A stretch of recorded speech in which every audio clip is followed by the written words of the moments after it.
Wow, it's late. It's actually not that late. It's probably like 9:30 or something like that. Just finished teaching, running around the city just like a Saturn first house planet person. Okay.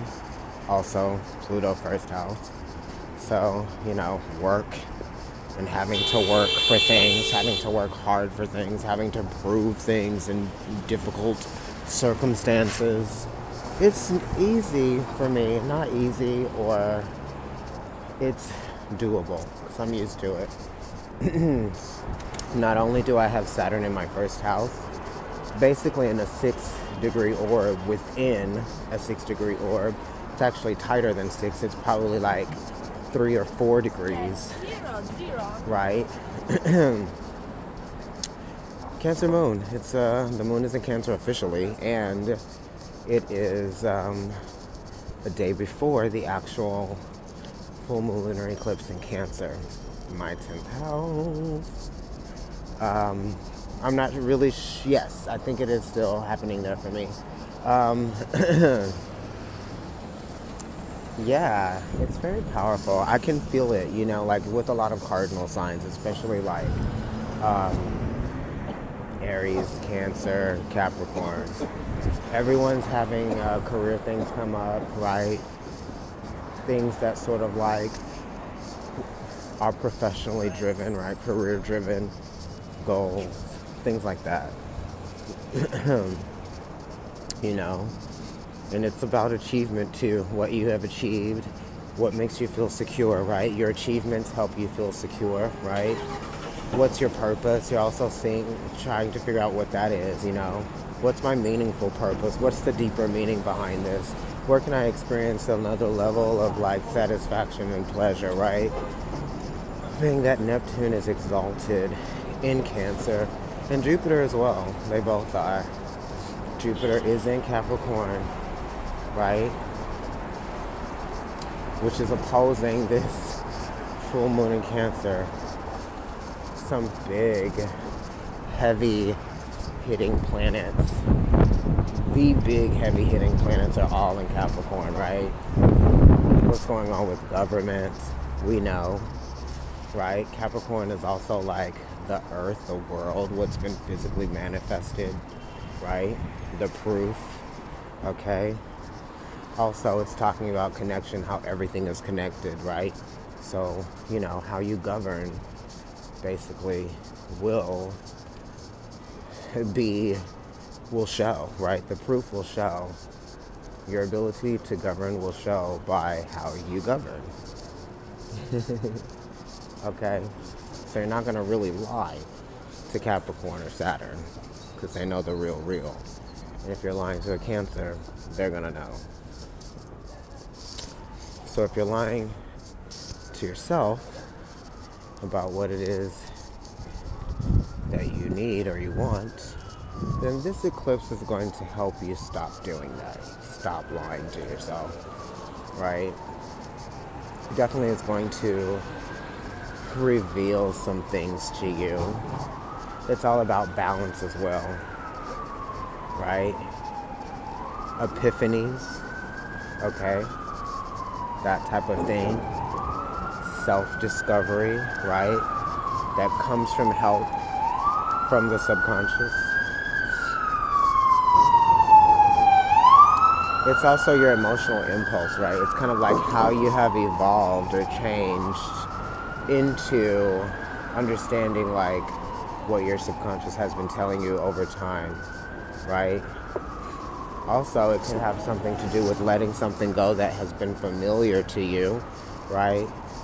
Because Cancer and that mother energy, the moon, it's like what is familiar to us that makes us feel more secure within ourselves, right? So now, it's kind of like as we change and we grow and we evolve, our needs change, right? So we're bringing focus to that. What are your new needs, right? Definitely. And the day after the full moon lunar eclipse in Cancer, Saturn goes conjunct with Pluto, right? Very like serious, very goal oriented, purposeful, a lot of effort, maybe even some force, right? But then also some letting go, perhaps. Choosing to release something, choosing to sacrifice, right? Something that you may have been holding on to for a long time, finally giving something up that you probably thought that you needed, but you actually really don't. And it's just because it has been familiar to you, right? And we all have to exercise some level of power. And sometimes we feel like things give us the power when they really don't. They kind of like keep us held back, right? And it really is the fear that keeps us held back. And that's not powerful.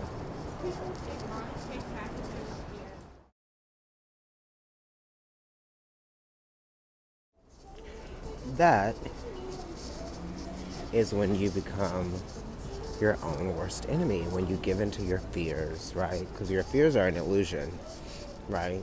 Just kind of like the moon sort of represents that. And so does Neptune, which is why Neptune is exalted in Cancer,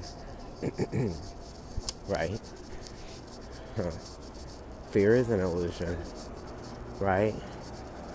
How is it real if it hasn't happened? Yes, moon and Cancer. I love it. Yeah, when I think about the tarot and the cards that sort of represent that type of energy, like all of the fours, right? Like Emperor, impulse, right? Cancer is the second cardinal sign to Aries, and it is the emotional impulse, right? And the death card is 13, and that's a 4. And that talks about, fear is an impulse, right? That which triggers fears or insecurities.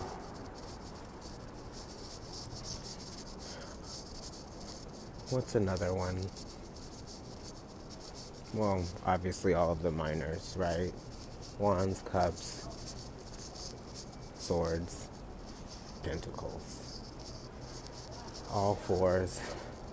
Four of Pentacles, Sun and Capricorn, also related to Mars, right? Because Mars is exalted there, but it's also opposite Cancer, okay?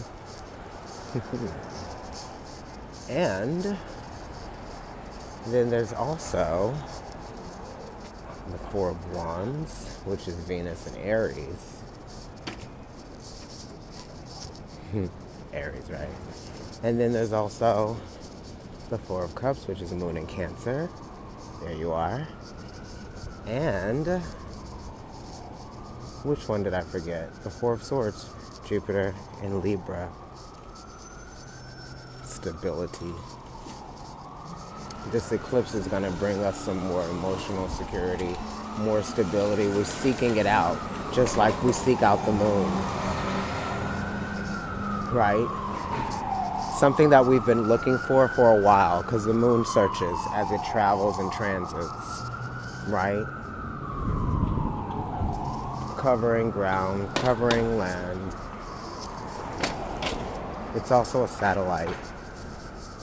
So what are the nonverbal cues? And what are the cues that you are taking from like your environment and your surroundings that are like sort of like letting you know that it's time for something to take shape? I'm doing city things now. I'm at the bank. Capricorn. See what my money's doing up in here. But yeah, full moon in Cancer, eclipse. And also, The last time it was Aries season, we had 2 full moons in Libra, right? Cardinal energy coming on strong, which it does, right? There really is some part of ourselves that we feel like has been trying to get our attention for a while, or maybe we have been like thinking about it, you know? Maybe I need more cash, right? No receipt. Great.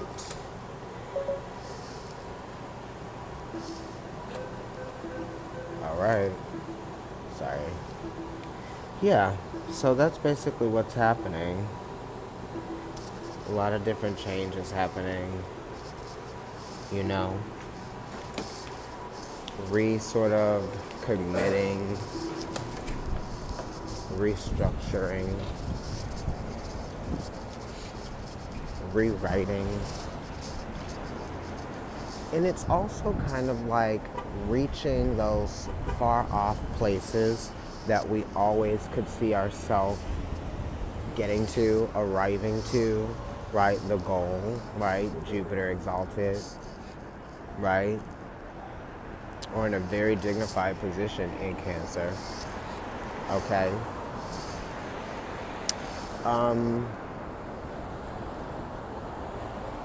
Also, you know, it's just kind of like, as a Cancer moon, what I've been feeling lately, it's just kind of like, I don't know, maybe I'm just more in tune because I do have a Cancer moon, but over the past couple of days, I've been saying things like seconds before they actually are sort of manifested in some kind of way here, right? Watching like something on the television the other day, I said something, and then the person on TV said exactly what I said. Literally like less than a second after I said it, or a second. And then the other day, something else like that happened. I asked someone what they did for a living, and it was exactly what they did. And I didn't even know them. We had never had a conversation or anything like that. So I'm feeling very tapped in a little bit.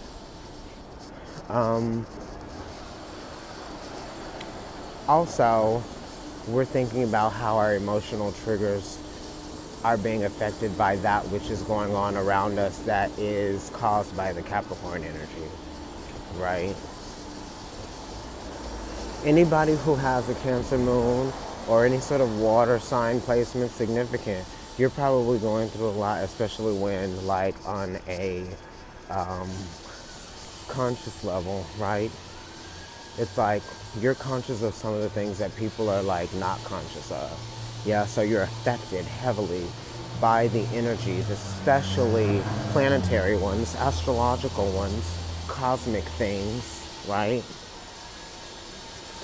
For sure.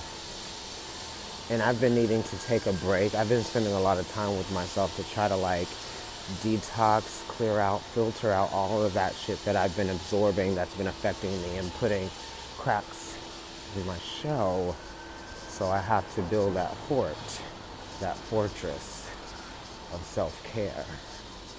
And that's what I want y'all to do this winter. Always, not just in the winter, but always. That fortress of self-care, right? Time heals all wounds. Also, time will tell, you know. Let people have their own karma. Don't try to change it. Okay? Also, you know, show compassion where compassion needs to be shown, especially if you've been stubborn and holding back or just not letting go of something, you know, that might be getting in the way of your happiness. Okay? We're all getting a little bit more serious, you know, about what we want and about what we deserve. Right? And getting that. We're seeing to it that we meet some level of satisfaction for ourselves, right? Self-validation. right? Self-reliability, accountability, things that happened to you in the past that were productive, that got you out of situations that you wanted to be in. It's time to let that go and create new things, right? So that you're not stuck hoping or wishing that something that would have been a decade ago or last decade never was. So now it's time to focus on things that are possible, that do have potential, real potential, right? And running with it. All right. That's going to be my street talk. If you'd like to book a reading with me, email providencetarotKendrick@gmail.com. Also, definitely follow me on Instagram. It's Providence Tarot. So my personal account is NYC Kendrick. I'm in Chelsea right now. Whew, and it's cold. And it's nighttime in New York. Happy full moon lunar eclipse in Cancer.